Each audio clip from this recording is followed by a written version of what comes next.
Hey guys, how's it going? Welcome back. If you've been here before, welcome if it's your first time. This is the finale of Severance Season 1, Episode 9. It is titled Hide and Seek. Just a quick note, the way I do these videos, I actually type out my outlines as I'm watching the episode the first time, so that you guys can get my actual thoughts as they take place in the episode. And I might have questions that get answered later in the episode. That might be annoying for some people, but I think this preserves my thought process and allows you guys to kind of see how I look at things. So yeah, here we go. We open with a cool sequence about the overtime protocol being activated. They don't waste any time with that. And we start off with Mark S. He's playing it pretty cool so far. He's obviously feeling a bit disoriented. I'm sure he was freaked out after waking up staring at Harmony. He's probably wondering if his outie is a bit more involved than he might have thought. And then we cut to Irving, who's in the middle of painting. And I wonder what kind of impact that seeing all those paintings are going to have on him. Something tells me he's going to see that hallway at some point himself. There's a good possibility that he's seen it already. So we switch over to Helly, and we get to meet her outie, Helena. And she's hanging out with Natalie, and we get a big reveal. She is an Eagan. And I'm just wondering why she would submit to the procedure. That just seems kind of strange, unless it's some kind of propaganda to help benefit the company. We'll talk about that in a minute. And now it makes sense why everybody was freaking out when she committed suicide or attempted to.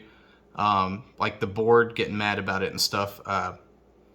The obvious reasons, it would be bad publicity for the company, but they could always cover it up with a car crash or something, like they did with Miss Casey.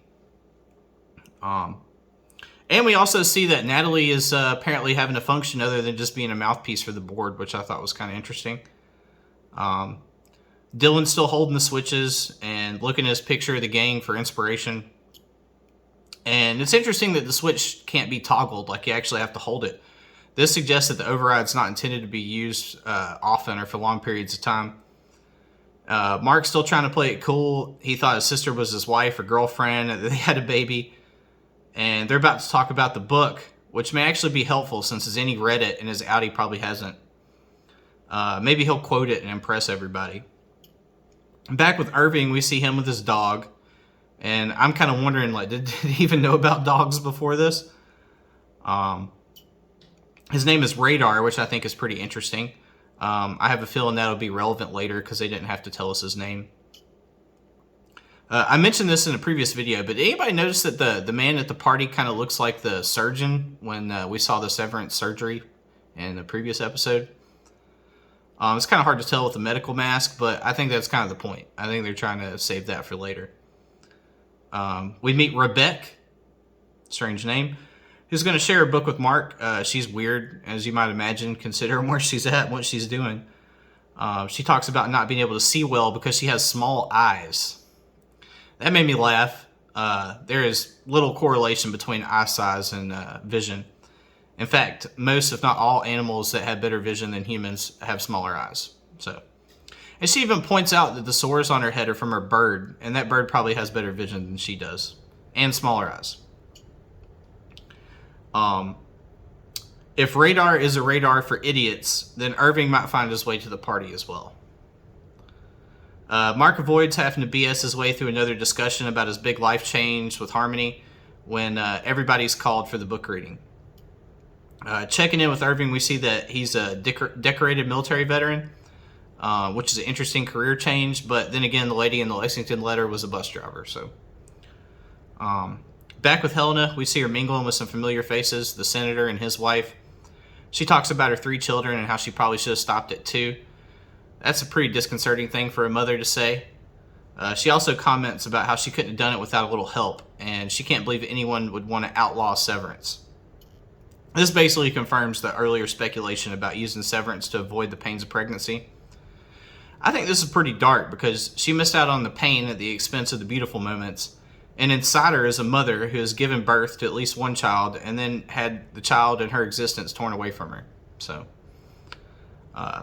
Helly's apparently expected to speak, and I'm pretty curious what she'll say considering the circumstances. Seems like a good platform to speak against Severance, or maybe she should lay low for a while. She's told to thank her father, which means he's still alive. I'm wondering if her father is currently running the company or if she is, and has undergone severance just to illustrate her commitment to the procedure, which I suppose would be an effective way. Either way, it certainly makes a statement if the CEO's done so. Next, we go back to Mark S. for the reading, and we get confirmation it is in fact the book that MDR has been reading. And Mark looks entirely too impressed by the author. I can only imagine what he thinks about him and how wrong he really is. If Mark S. and Mark ever merge, their biggest conflict will be trying to assimilate their different opinions of Rickon. Harmony apparently forgot her book as well, or at least is pretending to, and suggests sharing with Mark and Rebecca. This is the least convenient arrangement possible, so I imagine it's actually just a means to keep her eyes on him. She seems suspicious. Back with Helly, we see her part ways with the senator and his wife, and she notices a rotating sign featuring a book written about Helly. So this confirms that Helena's participation in Severance is at least partially a way to build public approval for the procedure. And then we check in with Dylan, who's starting to struggle with the switches. I can't help but notice, but a single zip tie would have solved his problem there. I'm also thinking if he releases too soon, then the Audis might accidentally give away what the plan is without actually being able to do anything about it. The Audis are not in on this, so they would just be confused. Especially Helena, who'd probably love to discover what's going on and wreck everything.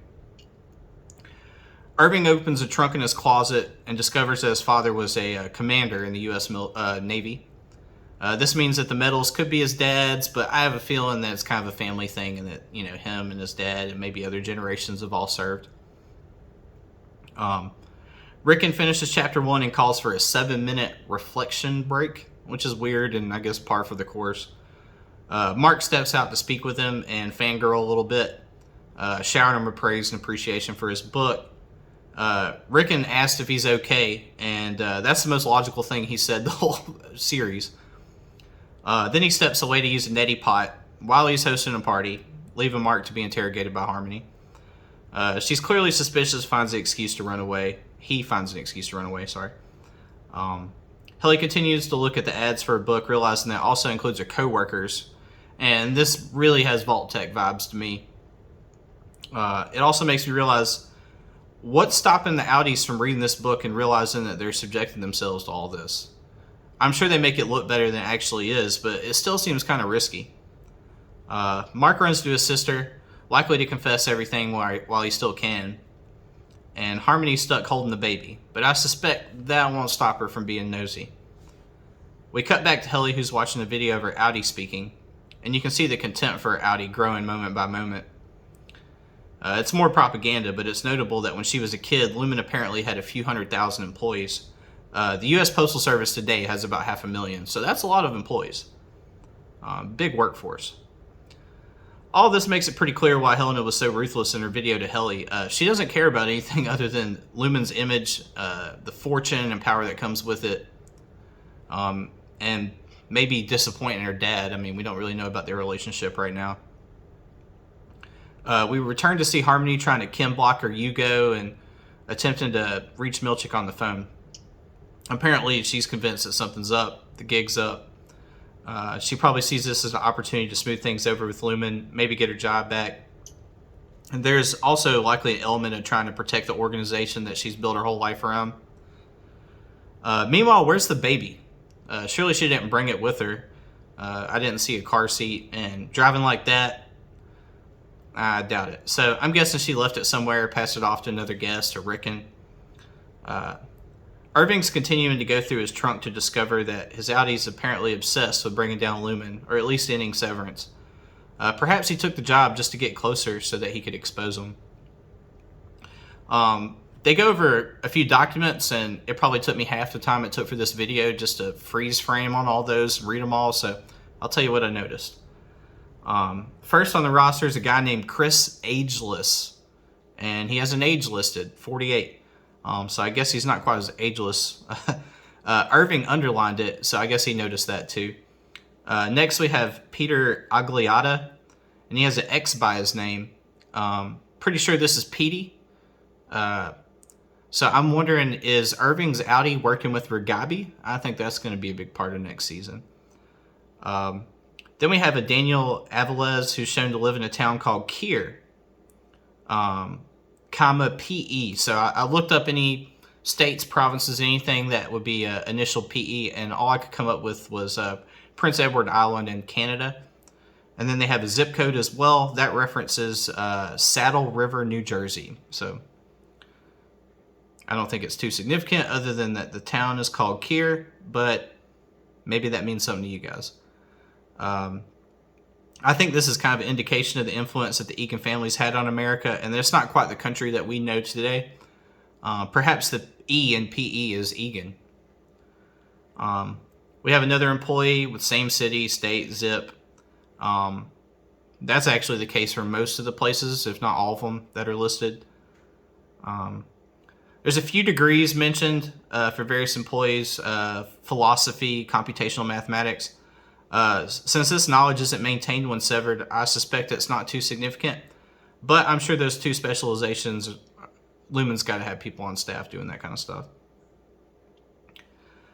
Based on his notes, it looks like he's trying to identify and contact other employees. The oldest date that I saw for Severance was 2008, so they've been at this for quite a while. We also see a familiar name that could be a coincidence, but I doubt it. Burt Goodman. Also has his address, so I'm pretty sure he's going to end up going there. There are also two Dylans, but one's listed being 58 and the actor's 27, so I'm going to go with Dylan George as our guy. There's an asterisk on the page as well, but I think it's a marker for where the actor should put his thumb when he picks it up, because he does, and it's kind of between names, so I think it's insignificant. We also see an article about a guy named Dalton Emery. Apparently he got injured at work, and he's suing for it. I guess the gift card wasn't enough for him. Looking over the article, there isn't much to chew on other than the location is the same city and state we mentioned before, and the man's injury was to his left hand. It began with it throbbing violently as he passed the severed threshold, eventually resulting in loss of sensation entirely. Maybe the innie realized his finger is essential for him to do his job, and it was some kind of exit strategy.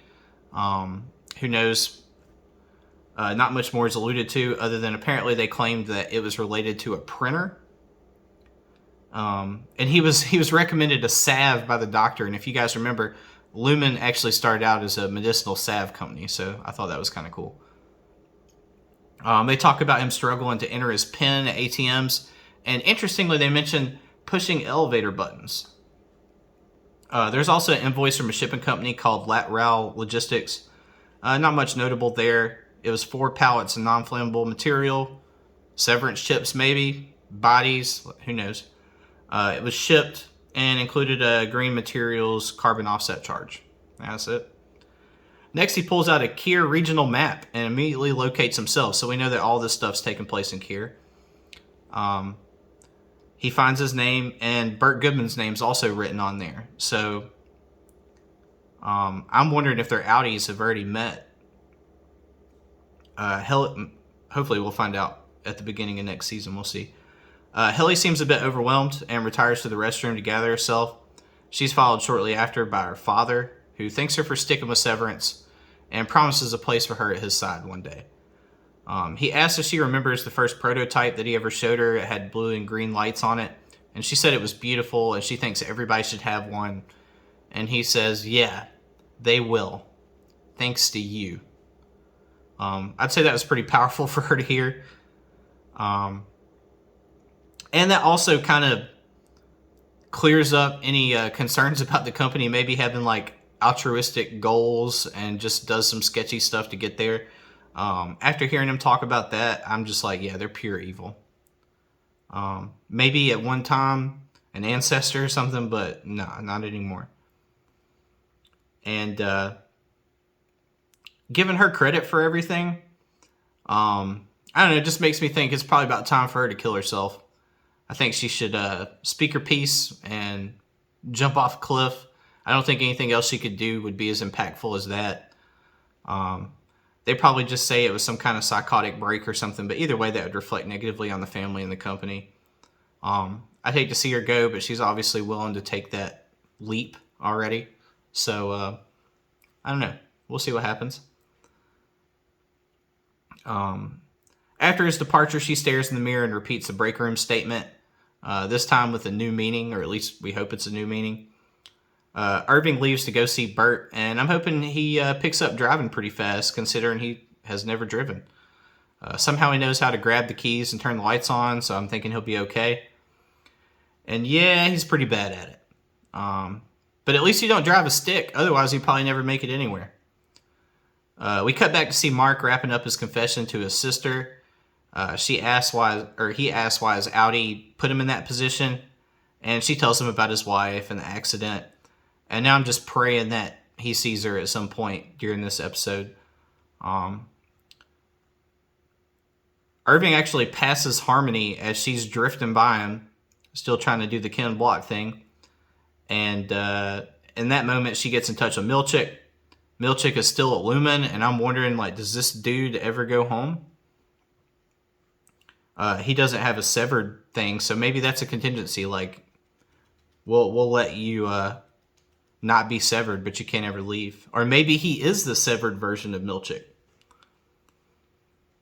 Mark tells his sister about Harmony being her boss, and I think that sold her on everything. She starts freaking out, realizing she gave the baby to him. And nobody seems to know where Eleanor is, so I guess maybe she is sliding around the backseat of Harmony's car. Milchick tries to bribe Dylan with the coffee koozie. Unfortunately, or unsuccessfully, as Dylan insists his concern is not that, it's remembering his son. And Milchick says, well, you actually have 3 kids, and I'll tell you the other two's name if you open the door, which will probably close the door on any possibility of him meeting them. So probably shouldn't do that. With everything going on right now, I think there's going to be a lot of car accidents in Kier coming up here pretty soon. Harmony passes the Lumen Water Tower, which reminds me of a previous video where I mentioned I was curious how ingrained Lumen was with the area. Now we know that the whole city is named after him, so there's that. And we also see the blue carpet that I mentioned, and we now know who the guests were. It was for Helena's speech and I guess the book release that's going on. Harmony gets out the car and lets it keep going to distract security. And I'm still wondering, like, is the baby back there? Irving arrives at Bert's house to see that he already actually has another man. And he looks pretty heartbroken about it. Finally, we see the baby. It's in the car seat, safe and sound, at Rickon's house, as safe as anybody can be there. Mark notices some photos on the nightstand, and I think it's time to mix up some mortar because he's about to lay some bricks.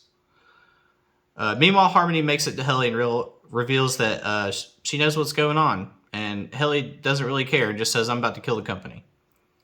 Unfortunately, I don't think it'd be good for the longevity of the show if she successfully did that. So I think her plans will probably be cut short. Harmony threatens that you'll be long gone, but we will keep them alive and in pain. I'm reasonably sure that that's the situation that Miss Casey finds herself in right now. I also suspect that Irving may have loved somebody that ended up down there, and that might be why he's so obsessed with it and so motivated to bring them down. Helen is also is now introduced, and we get a great sequence of everybody's kind of emotional journeys up to this point. Everybody's kind of climaxing right now. And this is all just in time for Milchick to make his way in the door and tackle Dylan and shutting everything down. Roll credits. Wow. That was an excellent season. I wasn't really sure how I felt about it at first, but bravo to the writers. Very interesting, very well paced, and so much happens from scene to scene. It takes me so long to make these, and that's impressive. I think the next season we'll get to see some of the Audis and what they're up to. Their reactions to being brought back after not expecting the blank out should be interesting, as well as the cover-up attempts by Lumen that we all know is coming. Hopefully we'll get some more insight on what they actually do and what they're using all these people for. But yeah, I thought it was a pretty awesome season, pretty good finale to the season. I'm glad you guys made it this far. Please give me your thoughts on the episode or my video in the comments. I try and reply to everyone. It's my favorite part of being a content creator. And I don't know what I'll cover next. Most of the shows that I plan on doing are a month or so away. So if there's anything you're watching or looking forward to, let me know, and I'll check it out. Maybe do some content on it. But yeah, thanks for watching. Like, share, subscribe. Talk to you soon.